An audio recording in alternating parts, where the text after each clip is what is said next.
കാണുമ്പോഴത്തേലും ലാലേട്ട ഒരു ഓവർ എറിയണം, പിന്നെന്താ മോനെ ബോൾ തരൂ, എറിയും. പുള്ളി 100% ഷുവറായിട്ട് നിൽക്കും. ലാലേട്ടൻ ബാറ്റ് ചെയ്യാൻ കയറിക്കും, ബാറ്റ് ചെയ്യും, ഞാൻ ബാറ്റ് ചെയ്യണം മോനെ, ഓക്കെ കയറാം, ബാറ്റ് ചെയ്യും, ലാലേട്ടൻ എന്തും ചെയ്യും.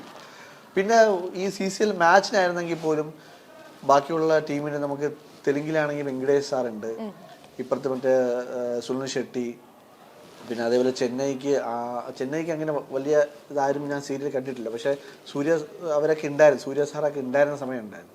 പക്ഷെ ആ സമയത്ത് നമ്മുടെ കേരള ടീം ഉണ്ടായല്ലോ. പക്ഷെ നമ്മൾ കേരള ടീം ഉണ്ടായിരുന്ന സമയത്ത് ഈ വെങ്കടേഷ് സാറ്, കിച്ച സുദീപ്, പിന്നെ സുനിൽ ഷെട്ടി, ഇവരൊക്കെ ഞാൻ കണ്ടിട്ടുണ്ട്. പക്ഷേ ഇവരൊക്കെ ഒരു 20 ഓവേഴ്സ് മാച്ചിൽ എങ്ങനെ പോയാലും ഒരു 5-10 ഓവറിനകത്ത് ഇവർ കുറച്ച് നേരം അവർ അകത്തിരിക്കും, റെസ്റ്റ് ചെയ്യും. പക്ഷേ ഈ 20 ഓവേഴ്സും ഫീൽഡിൽ നിന്ന് ഫീൽഡ് ചെയ്തിട്ടുള്ള ഈ CCL ഫീൽഡ് ചെയ്തിട്ടുള്ള ഒരു ഒറ്റ വ്യക്തി എന്നുണ്ടെങ്കിൽ അത് മോഹൻലാൽ, അദ്ദേഹം മാത്രമായിരിക്കും. വേറെ ഒരു മനുഷ്യരും ഇത്രയും 100% ഡെഡിക്കേഷനോട് കൂടി അവിടെ നിൽക്കില്ല. അതും നമ്മൾ ഇവിടെ പ്രാക്ടീസ് മാച്ച് കളിച്ച സമയത്ത് അദ്ദേഹം ഡൈവ് വരെ ചെയ്ത് ഫീൽഡ് ചെയ്തിട്ടുണ്ട്, സ്റ്റോപ്പ് ചെയ്തിട്ടുണ്ട്. അത്രയും ഞാൻ അപ്പോൾ ആലോചിച്ചിട്ടുണ്ട്. ഞാൻ ഇപ്പോൾ വേറെ സംഭവം എന്ന് വെച്ചാൽ നമ്മളെ ഫിസിക്കലി അല്ല, നമ്മളെ മൈൻഡാണ് എത്രമാത്രം നമ്മളെ പ്രിപ്പയർ ചെയ്യുന്നു എന്നുള്ളത്.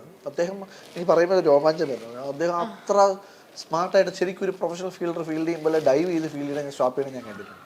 നമ്മളെല്ലാവരും ഗ്രൗണ്ടിൽ നിന്ന് ഓടി കൈകൊട്ടി അടുത്ത് പോയിട്ട് അദ്ദേഹത്തിൻ്റെ കയ്യിൽ ടാപ്പ് ചെയ്തിട്ടാണ് നമ്മൾ പോകുന്നത്. അത്ര ഡെഡിക്കേറ്റഡ് ആയിട്ടുള്ളൊരു മനുഷ്യനാണ്.